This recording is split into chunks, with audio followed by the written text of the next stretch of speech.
Roshan Mishra and his dedicated team at Taragaon Next for their tireless effort behind the scene for producing this beautiful exhibition. So thank you, Roshan. I don't know where you are, but yeah, okay, thank you. Yes. Finally, my heartfelt thanks to all the artists without which I could have never created this exhibition, and always for the love. So thank you. So as a faculty member teaching South Asian feminism at the Art Institute of Chicago, for the last 5 years, I've often reflected on the distinctive characteristics that set South Asian feminism apart from Western frameworks.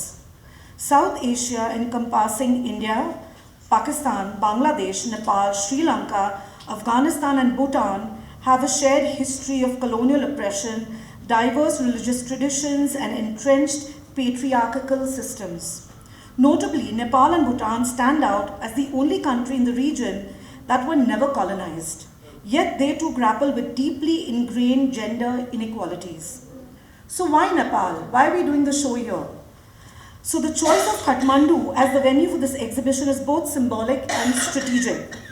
Nepal's historical position as a non-colonized nation offers a unique lens through which to explore the feminist art in South Asia. Kathmandu, with its rich tapestry of cultural, religious, and artistic traditions, serves as a microcosm of the regional's complexities. Hosting this exhibition in Nepal challenges the pervasive colonial narratives that often center around India as a sole representative of the South Asian art and feminism. So it gives us a chance to kind of move away and other people to also explore what's happening in the region outside of India, being the big brother, of course. Moreover, Nepal's vibrant contemporary art scene and its active engagement with feminist discourse provides fertile ground for the critical dialogues. So the plan for today is I'm just going to kind of quickly, walk you through some of the works of the artist very, very briefly, and I am so privileged once again to have the artist here, and we're going to do a walkthrough. The artist will be in the space. You can ask them the questions and they will be talking to you in depth about the different works. So that's the plan for today, and after which you're invited for a sumptuous lunch which is already laid out outside. So we have a lot happening over here. So let me just begin with the introduction. So the first thing, there are 4 different kind of categories in terms of my thinking and processing the exhibition. So the first is confronting divine archetypes. So here, for example, the work of Pushpamala N and Ashmina Ranjit delve into the enduring impact of mythology and tradition on women's lives. Pushpamala N's performative photographs, Apharana, Abduction from 2012 from the series Avega, the Passion, reimagines Sita's abduction from the Ramayana, which can be understood to draw parallels with the violence and the treatment of women in contemporary India. So it's looking at mythology, but also kind of you as a viewer are allowed to process what's happening in the region. And as you know, there have been many rapes and many other things that are taking place. So how do you place mythology within the center of this? Ashmina Ranjit's, and here's another thing, I'm going to invite you back, so please do come back, because otherwise you're going to miss something really, really amazing. We are so excited that Ashmina Ranjit, we've commissioned her for a new performance, Sita the Ideal Wife, and it will take place on 25th at 5 p.m. at the opening day. So please do come and see this amazing performance, and she's been working on this and we're very, very excited. But just a little giveaway about what it is about is, she kind of critiques the Hindu tradition of Kanyadan, which is the giving away of the bride, codified by the Manu Smriti. And everybody knows the Manu, which is the big brother of all the Vedas and all of that, and also governs the practice, the body, and how everybody is supposed to behave. The work highlights the loss of agency women endure within marriage and caste structures, while her performance video, Damal, from 2024, draws from the historical Muluki Ain of 1854, which legalizes caste-based punishments embedded in the societal hierarchies in Nepalese life. So Uma Bista amplifies the voice of Nepalese women through her ongoing series Stay Home Sisters from 2020 ongoing, critiques the menstrual taboos of the Chaupadi, while Devotion, her very recent work, which is I think the first time we're going to be showing it here, 2025, examines the veneration of the Virgin Goddess. So very, very exciting and very, I think in particular in Nepal, the Virgin Goddess holds a different position, and it would be nice to kind of evaluate what this means today. In Mer 2022, Bista celebrates women who defy the societal expectations, showcasing their sacrifices and triumphs in creating spaces of resilience and strength. So I guess, all of us, and I'm, just to introduce myself, I'm raised in Mumbai, in India, and I've been raised Muslim, and for many reasons, there were many things that my mother said, I can't do, you can't think about it, you have to be like this. And I think, in a way, Uma's work kind of really speaks to that, where women have been, denied or told that you can't do this, but actively they take the activist position and they finally move on to doing what they really want to. So very, very beautiful, powerful piece. So the second section looks at violence, memory, and resistance. So here we have Tayabi Begum Lipi's multimedia work, which critiques the performative rituals of marriage and their dualities.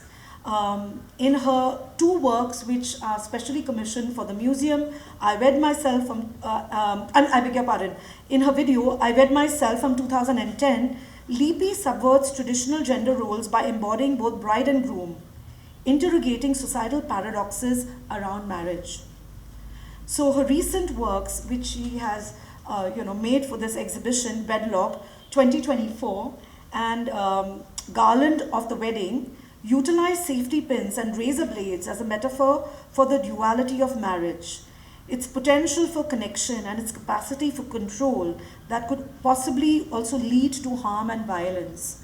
So if you visit her installations, you can also feel that the innocence of both the works kind of speak about the idea of marriage and domesticity, a place which is kind of quite dark because obviously women don't really report the abuse they've had in different ways and different places. And you see this large safety pin which is supposed to safeguard you, but instead it's actually piercing and so big and almost frightening. So please do experience a space as well. So the third section is reclaiming the body and the voice. So here we have Bidata Casey's work, which interrogates the intersection of gender, ritual, and the societal expectations in Nepal. In My Left is Right from 2022, Casey critiques the stigmatization of the left hand in Hindu culture, challenging the validity of rituals performed by women or with the left hand. So, as you know, if you are the firstborn, there is no son in the family, how do you process these rituals? And the idea of the right and the left hand, what is right, the male, the patriarchy, and what happens to the woman, and how, and I think the title is so appropriate for speaking about these issues. So her performance installation, Chori Mache Bhayera, Keti Mache Bhayera from 2023 is a performative installation. We invite you to participate in it, invites women to share their aspirations, disrupting restrictive gender roles and imposed by restrictive phrases like being a daughter, being a girl. So it's actually a wishing wall, and there is a tag, so please write your aspirations and without any fear, and the artist's wish is that your desires and aspirations, whatever they are, they will not be limited and you can achieve them, right? Okay, so Anita Dubey, Naiza Khan and Anoli Pereira explore the female body as a political and empowered site. Anita Dubey's eye photos here from 2000 to 2012 made using the votive eye confront institutional power, demanding the dismantling of male-dominated structures and systems.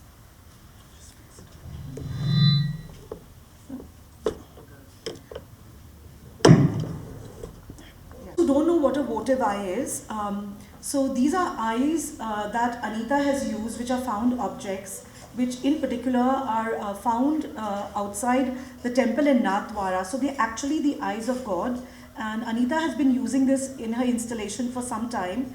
But the photos that we have here are kind of quite extraordinary. They're photographed works which are in black and white and extremely compelling, which really confront the male gaze in a very, very engaging manner. And you can't look away from them. So Naiza Khan's Heavenly Ornament from 2007 and 2009 and her video Henna Hands from 2002 to 2022 investigate the female subjectivity and the gendered battlegrounds of the public spaces through sculpture, drawing and installation. So we have several of her works over here. They are also placed in vitrines, and we're very thankful for Naiza for carrying them and also making new work for the show. And as you know, for a show like this, the transportation of works also become an issue, and I'm very thankful for, in particularly Lipi and Naiza to bringing the work, and also for the fact that they are so powerful, and they also look at the body and the skeleton and what it means, but also the fact that they are in a vitrine and they have a texture which in a way also intersects with her very, very earlier work, which uses the idea of the armor. So please do go and spend some time in her space. There's a lot going on. And finally, we have Anoli Pereira's I Let My Hair Loose protest series from 2010-2011, which transforms hair into a defiant symbol of protest, disrupting the male gaze and reclaiming female agency. So finally, Mithu Sen transforms vulnerability and emotion into a feminist act of defiance.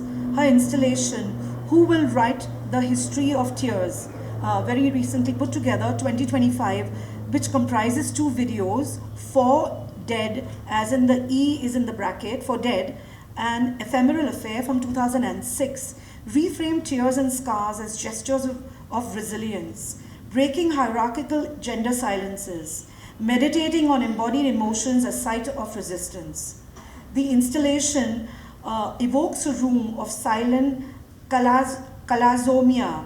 So it's a phase in where you expressed emotions are explored through the facet of female ontology, redefining vulnerability as power. So very, very touching work of Mithu Sen, and very, very thought-provoking. And finally, we have Shiba Chachi. I think she's the only artist who couldn't come here, but of course sends her love. And her work kind of looks at the idea of local narratives and global resonance. So Shiba's practice embodies feminist interventions within urban spaces. We have 2 works of hers. Her photographic series, From the Barricades, reflects her activism within India's women's movement from 1980s to 1990s. So she used to be, primarily a photographer, and now she's also working, as an artist, but they are like stunning black and white images, while her video work, Moving the City, from 2016, portrays single women navigating patriarchal urban environments, blending movements from yoga and dance to reveal the contradictions from autonomy and control. And this video is shot in Delhi. So finally, just to conclude, because I would like for you to meet the artist over here, Feminist Futures provides a platform for the artist to dismantle stereotypes and envision new possibilities for women in the region, to question societal norms, celebrate resilience, and envision new possibilities for womanhood, rooted in solidarity and intersectionality. In a cultural context where women's experience are often sidelined or stigmatized, Feminist Future urges viewers to reevaluate the understanding of power, freedom, and gender. It underscores the resilience and the creativity of the South Asian women as they navigate the constraints, reclaiming the autonomy, and contributes to a growing wave of feminist activism throughout this region. This exhibition is not only a homage to the strength of the South Asian women, but a call to action for solidarity, justice, and radical reimagining of a future, seeking to foster a space of shared reflection, healing and collective hope. And finally, I just want to say, the future is feminist. So, so this is the, yeah. So thank you. I hope you enjoy the show. We are all around. If you need anything, any images, or, would like to speak to all the artists, so please do join us, and we're going to start a walkthrough. But before we begin, the artists are here, and I have Mrs. Saraf who would like to say a few words of my mind. And I'm very grateful that Namita invited me, and the first thing I jumped was, let's do feminist, talk about feminist history. And just as a personal note, I came to Nepal like 30 years ago, and I did see the Kumari, and I could never get over that feeling, and